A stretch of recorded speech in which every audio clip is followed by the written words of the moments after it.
What if I told you the most dangerous kind of clutter isn't a pile of old magazines in the corner or a box of mismatched socks in the attic? It's tucked into your daily routines, wrapped in unspoken regrets, and hiding in silent corners of your mind. At first glance, this sounds impossible. We all picture clutter as physical stuff, dusty photo albums, expired kitchen gadgets, or that stack of charity donations you never dropped off. But what if the real burden comes from habits you scarcely notice, the promise to yourself that I'll do it tomorrow, the small decisions you continually postpone, and the emotional baggage you shove into a forgotten drawer? Picture waking up before sunrise, reaching for your reading glasses balanced on last week's crossword puzzle, and feeling a heaviness in your chest that has nothing to do with age. That is the weight of invisible clutter, and it's been stealing your moments, your dreams, and, if you're like Ulric, your years. At 63, this former train conductor realized he wasn't simply getting older, he was trapped in patterns that quietly swallowed 2 decades of his life. He hadn't forfeited those years to heartbreak or illness, but to the things he refused to let go, the conversations he never had, and the choices he kept putting off. Stay with me, because we're about to unravel how Ulric recognized this silent thief and, one surprising step at a time, reclaimed those lost years. By the end of this video, you'll see how tiny shifts can free you from the clutter you don't even realize you're carrying. Do you feel like time is slipping without clear reason? Tell us below. You're not alone. Ulric Maynard wasn't the kind of man you'd peg as cluttered. At 63, the retired train conductor from the Oregon coast kept his house neat, his yard trimmed, and his tools aligned in perfect rows. No mess. No chaos. Everything in its place. But if you looked just beneath the surface, past the clean countertops and folded laundry, you'd sense something was quietly off. There was a stillness, not the peaceful kind, but the kind that hints at a life frozen in time. Every morning, Ulric woke up at 6:17 a.m. sharp. Not because he had somewhere to be, but because that was the time he always had, since his rail days. He'd brew his coffee in the same dented pot, sit in the same creaky armchair facing the same window, and watch the same seagulls pecking at the sidewalk. He'd tell you it was a comforting routine.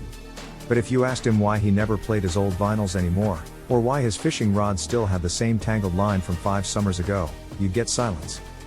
Ulric wasn't unhappy. But he wasn't fully present either. He was living inside an echo of who he used to be. The books on his shelf were unopened birthday gifts from years past. The dusty piano in the corner hadn't made a sound since his wife passed. And the garage? Filled with neatly labeled boxes. Camping trip 1992. Mom's china. Someday projects. But someday never came. It wasn't until he caught himself staring at a wall clock one Tuesday morning, unable to remember whether it was Wednesday or not, that it hit him. He hadn't forgotten the day. He'd forgotten how to feel the day. I thought I was just aging, he later said. Slowing down, like everyone told me would happen. But deep down, I knew I wasn't tired. I was stuck. I was looping through a version of my life that had already ended. That moment was small. Barely noticeable. But it marked the beginning of Ulric's awakening. He realized he hadn't been living, he'd been curating a museum. A museum filled with carefully preserved artifacts from a life he no longer participated in. And every item, every habit, every quiet minute spent avoiding something new, was another layer of invisible clutter. He didn't need to declutter his home. He needed to declutter his identity, to question what parts of his life still served him, and which ones were simply taking up space in his soul. If you've ever looked around and felt like you're just maintaining what used to be, not building what could be, you're not alone. Ulric's story is about to take a turn, and what he discovers next may surprise you. Can you relate to Ulric's routine? Do you have something in your life that feels frozen in time? Share your thoughts below, we read every comment. Not all clutter is visible. Some of it sits quietly in the corners of your soul, disguised as harmless keepsakes, innocent procrastination, or outdated roles you forgot you'd outgrown. For Ulric, the clutter that drained 20 years of his life didn't fill rooms, it filled moments. Once he began looking beneath the surface, he discovered 3 types of invisible clutter that had been stealing his time, his energy, and his identity without ever making a mess. And chances are, you might recognize one, or all 3, lurking in your own life. 1. Nostalgic clutter, when memories become chains. Nostalgic clutter is the most seductive kind because it doesn't look like a problem. In fact, it often looks like love. A badge of devotion. A tribute to times we swore we'd never forget. For Ulric, this kind of clutter didn't pile up on his floor, It perched like a quiet ghost on his shelves, in his closets, and behind cabinet doors he hadn't opened in years. Take his father's woodworking tools, for instance. They were kept in pristine condition, clean, oiled, wrapped in soft cloth like museum artifacts. Ulric never used them. He didn't even own a workbench or have the slightest interest in carpentry. But those tools represented something sacred, a bond with a man long gone. Letting them go felt like betrayal. Like he'd be throwing away his father's hands. But the truth was, Ulric wasn't honoring his father. He was avoiding a conversation with himself. One where he'd have to ask, am I keeping these because they inspire me, or because I'm afraid of what it means to let them go? Then there was the Nova Scotia jacket, faded, moth-nibbled, and several sizes too small. He hadn't worn it since his honeymoon. But every time he held it, the salty wind, her laughter, the way she leaned into him on the pier, it all came rushing back. The problem was, it didn't just bring memories. It brought longing. And longing, when left unchecked, becomes a trap disguised as comfort. There were more: a train schedule from 1987 that he'd helped design. A drawer of blank postcards he once intended to send on his cross-country journey. All frozen hopes. Half dreams. He told himself, maybe I'll use them one day. But deep down, maybe had become a prison of delay, a permission slip to never move forward. The emotional toll? Guilt. Letting go felt like erasing. Like forgetting. But Ulric slowly learned that memories don't live in objects. They live in us. They're made real not by dust-covered keepsakes, but by the stories we share, the wisdom we pass on, the love we pay forward. He didn't have to forget his father to part with the tools. He just had to stop believing that keeping them was the only way to remember him.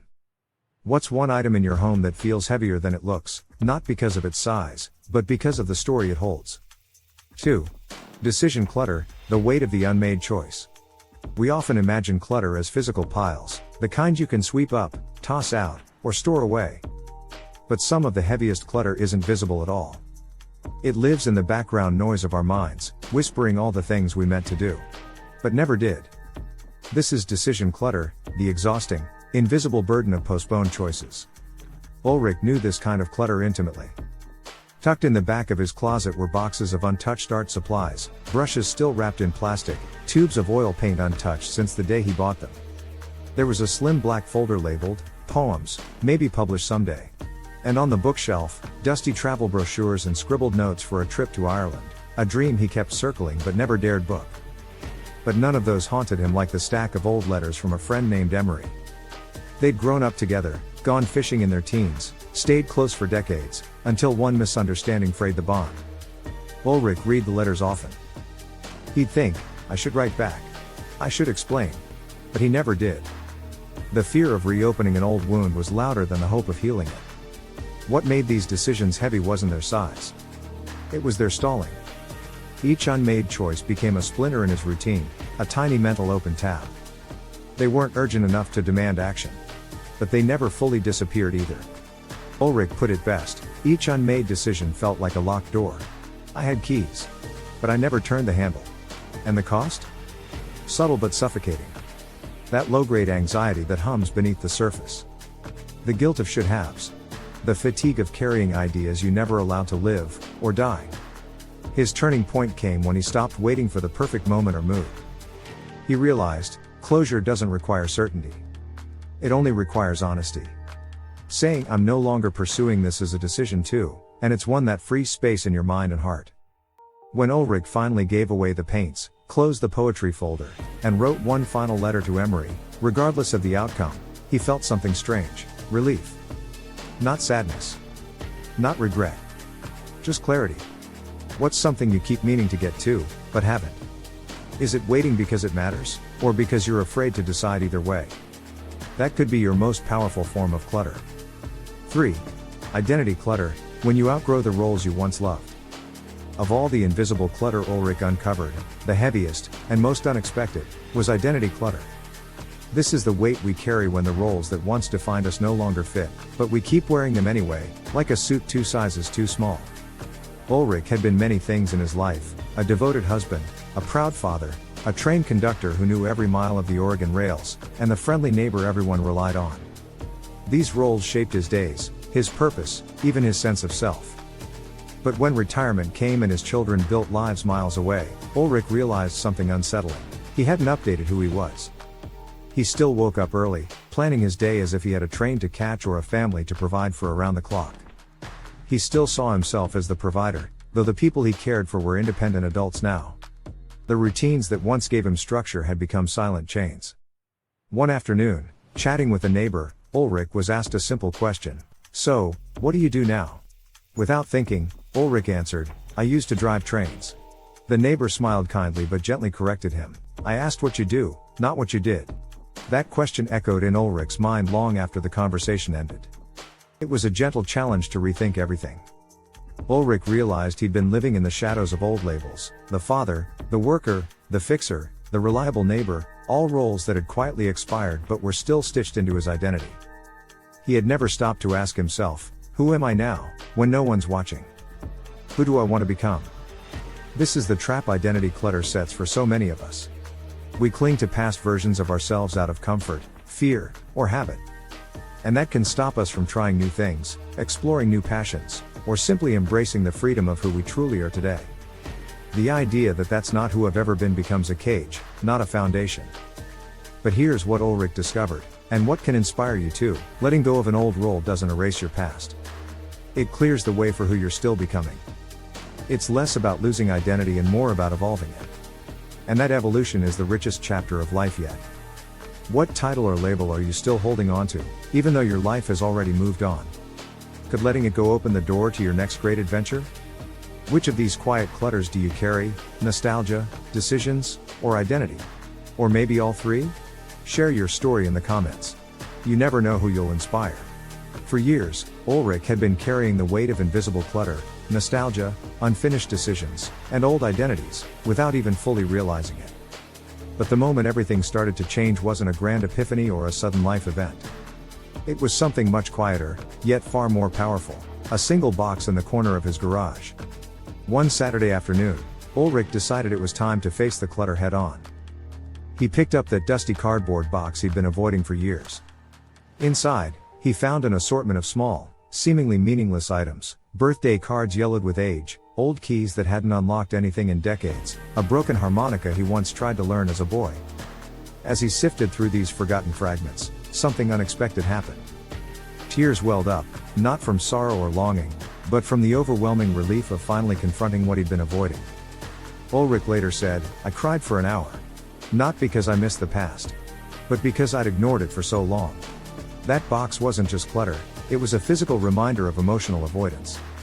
The unopened letters, the unused tools, the dusty memories, they symbolized every moment he had pushed feelings aside, every chance he'd missed to heal or move forward. It was as if the box held a mirror up to his heart, reflecting what he couldn't see when he was distracted by routine. In that 1 hour, something cracked open inside Ulric. The emotional wall he'd built around his regrets and fears began to crumble, and with it came the first flicker of hope. This wasn't just about cleaning out a garage, it was about reclaiming his life. From that moment on, Ulric committed to what he called the 4 weeks unclutter ritual.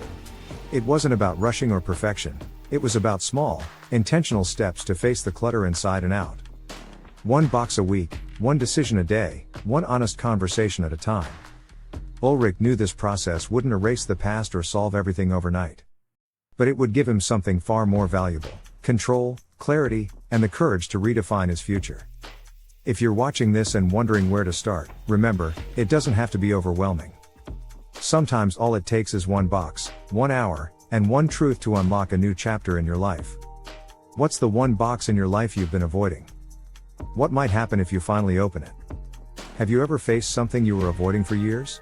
How did it feel afterward? Share your experience with us below. Your story might be the spark someone else needs. Now let's dive into Ulric's 4-week unclutter ritual, the exact steps he used to take his life back, 1 quiet victory at a time. Week 1, the 5-minute scan. Ulric didn't start with a grand plan or a full weekend of deep cleaning. He started with 5 minutes. That's all.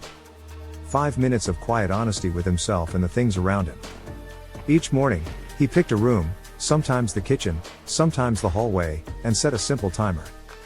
For those 5 minutes, he wasn't focused on cleaning. He wasn't organizing. He was listening. He asked just one question: does this item still fit the person I am today? Not the man who worked double shifts on the railroad. Not the father who fixed bikes in the garage. But the Ulric of now. A man in his 60s, no longer bound by old responsibilities, trying to live with more purpose and less weight. Some things were easy to identify: an old briefcase that hadn't been opened since the early 2000s, a dozen mismatched mugs collected over the years, a stack of train schedules from jobs long gone. Other things were harder, like the gifts from people he no longer spoke to, or the books he once meant to read, now gathering dust. Each day, he let go of one item. Just one. Sometimes it was a physical object. Other times, it was a habit or routine he realized no longer served him. Like listening to the news every hour out of habit. Or saving old receipts he never looked at again. The results weren't immediate, but they were powerful. After a few days, the space around him began to shift. The air felt lighter. There was more room, not just on the shelves, but in his mind. And then came a deeper realization: much of what he had been holding onto wasn't out of need. It was out of guilt, fear, or habit. He said, "It felt like I was living inside a paused version of my life. As if I was waiting for something to come back that never would." That's when he understood, this was never about stuff. It was about identity. About giving himself permission to let go of the parts of his life that had already passed. The 5-minute scan became his daily ritual. Not a task, but a gentle check-in. It wasn't about speed or quantity. It was about truth. The truth of what still mattered, and what didn't. Try it. Pick one room. Set a timer for 5 minutes. Ask yourself, does this still reflect who I am today? If the answer is no, you have a choice. And even letting go of one thing can feel like taking a step forward. What's something in your space that doesn't fit your present self, but you've kept anyway? Share your story. It might help someone else take that first brave step. Week 2, Conversation Decluttering. Ulric began to realize that clutter isn't always something you can see or touch. There is a different kind of clutter that lives inside us: unfinished conversations, broken connections, and words left unspoken. For years, Ulric carried the weight of silence from phone calls he never made and messages he never sent. Old friends he had lost touch with, family members he hadn't spoken to in ages, it all piled up like invisible clutter in his mind and heart. Each unanswered call felt like a locked drawer filled with regret and missed opportunities. One day, he decided to face this invisible clutter. He picked up the phone and dialed a number he hadn't called in over a decade. The voice on the other end was hesitant at first, unsure if the friendship could pick up where it left off. The conversation started slowly, filled with pauses and tentative words. But soon enough, laughter replaced the awkwardness, and memories flowed freely. After the call ended, Ulric felt something he hadn't felt in years: a deep relief, as if a heavy box he'd been carrying was finally set down. This moment taught him that emotional clutter weighs just as heavily as physical clutter. Holding on to grudges, regret, or unspoken feelings traps us in the past and steals our peace. But making one phone call, sending one message, or starting one honest conversation can clear space in our lives in ways no physical cleaning ever could. Ulric made a commitment to himself: every week, he would reach out to someone he had been meaning to contact. Sometimes it was a brief check-in with a distant cousin. Other times, it was a longer conversation with an old friend or family member. Each connection lifted some of the emotional weight he'd been carrying and filled his life with renewed warmth. He also discovered that sometimes these calls didn't go as planned. Some conversations were awkward or ended abruptly, but even then, the act of reaching out was freeing. It broke the cycle of avoidance and opened the door to healing. Ulric found that reconnecting with people helped him reconnect with himself. If you've been avoiding reaching out to someone, remember Ulric's story. Sometimes the hardest step is the first one: picking up the phone. But that single call might clear more clutter from your heart than any drawer or closet ever could. What about you? Is there someone you've been putting off calling? Take a moment to think about that person. Could today be the day you make that call? Share your thoughts or experiences in the comments. You never know who you might inspire to clear their own invisible clutter. Week 3, Rewrite the labels. For Ulric, one of the hardest parts of decluttering was letting go of things that carried deep meaning, items tied to memories, people, and moments he didn't want to lose. His father's old hammer was one such object. It wasn't just a tool, it was a symbol of his father's strength, hard work, and the lessons he'd passed down. Parting with it felt like losing a piece of himself. But Ulric found a way to keep what mattered without holding on to the physical object. He took a photo of the hammer and wrote a note about what it meant to him. Stories of his father teaching him how to build, the afternoons spent in the workshop, the values passed down through generations. Then he framed the photo with the note and hung it in his hallway. This small act transformed the hammer from a piece of clutter into a meaningful display. The memory was preserved, but the space was freed. It was no longer a heavy object gathering dust, it became a source of inspiration every time he passed by. Ulric did the same with other difficult items. A worn jacket from his youth became a photo and a story about adventures he'd had. An old watch was captured in a picture with a note about the first job it marked. Each photo and story combo allowed him to say goodbye to the physical object without losing the essence of what it represented. This process of rewriting the labels helped Ulric separate memories from things. It showed him that memories live in our minds and hearts, not just in objects. And letting go of the physical doesn't mean forgetting, it means honoring the past in a way that makes room for the present. You don't have to keep every item to keep the story alive. Take a picture, write down what it means, and create your own way of preserving the memory. It might be a photo album, a journal, or a digital collection. The key is to hold on to the story while freeing yourself from the weight of clutter. Think about one item in your home that feels too heavy to let go of. What story does it hold? How could you rewrite its label in a way that lets you honor the memory but clear the space? What's one object you could turn into a photo and story instead of holding on to the thing itself? Share your ideas in the comments. Your way of honoring memories might inspire others to find their own path forward. Week 4, the self-reclaiming day. By the time Ulric reached the 4th week of his ritual, he had cleared physical clutter, reconnected emotionally, and redefined his memories. But there was one last piece missing, the part where he reclaimed his sense of self and purpose. For decades, Ulric had lived by routines and roles that no longer fit. Retirement had left a void, and the labels he carried felt outdated. Week 4 was about stepping into something new. Ulric decided to dedicate one full day to trying something completely outside his comfort zone, a self-reclaiming day. He signed up for a beginner's painting class at a local community center. Painting was something he had admired from afar but never dared to try. At first, he worried he wouldn't be good or that he'd look foolish. But he went anyway. The experience was liberating. Mixing colors, making brush strokes, and watching a blank canvas transform gave Ulric a new way to express himself. It wasn't about skill or perfection, it was about discovery and play. Each week, the painting class became a ritual, a time to reconnect with his creativity and curiosity. Slowly, Ulric realized that decluttering wasn't just about clearing space, it was about reinventing himself and his life. This self-reclaiming day became a powerful reminder that life after 60 isn't about holding on to the past but embracing new possibilities. It's about giving yourself permission to explore, to grow, and to surprise yourself. Whether it's painting, learning a language, joining a dance class, or simply taking a long walk in a new park, the key is to do something that reignites your sense of joy and purpose. Ulric's journey shows that reclaiming yourself is an ongoing adventure. You don't have to make huge changes all at once. Even small steps towards something new can bring fresh energy and hope. This week's challenge is to pick one new activity or experience that excites or scares you a little, and commit to it. Make it your own self-reclaiming day. What would you try if you gave yourself permission? Would you learn to play an instrument, try a new sport, or finally write that story? Share your thoughts or plans in the comments below. Your next chapter might start with one brave step.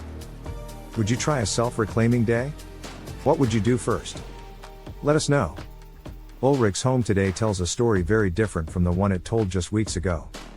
It's still warm and full of life, but there is a noticeable lightness, both in the rooms and in the air he breathes. The once crowded shelves and forgotten drawers now hold only what truly matters to him. Every item has a place and a purpose, not just a memory to be dusted over and avoided. The physical space has become a reflection of his inner clarity and peace. But the real change is deeper than the tidiness of his home.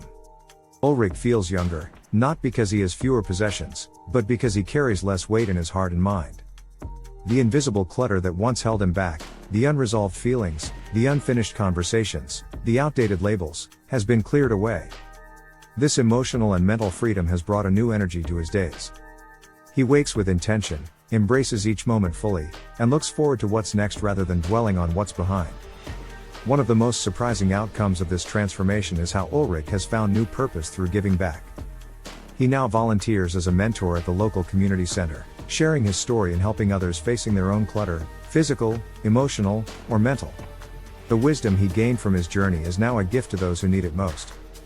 Watching others take steps toward their own freedom fills him with pride and joy. It's a reminder that our stories don't just belong to us, they have the power to inspire and uplift others. Ulric often says, "I didn't get younger. I just got unburdened." And that simple truth is something we can all take to heart. Age isn't about counting years or holding on to the past. It's about the quality of the life we live now, the freedom we give ourselves to grow, and the meaning we create moving forward.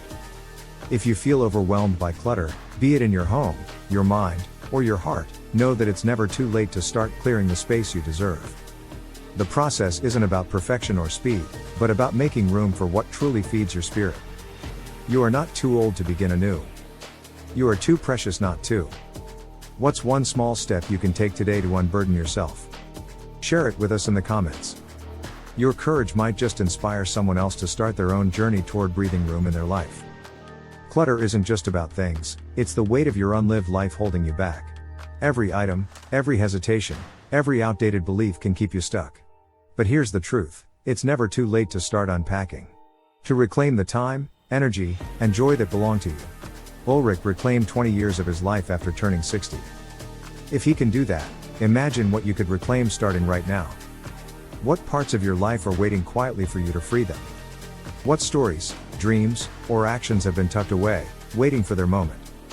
This is your invitation to begin. No matter your age or circumstances, you have the power to create space for new memories, new passions, and a new you.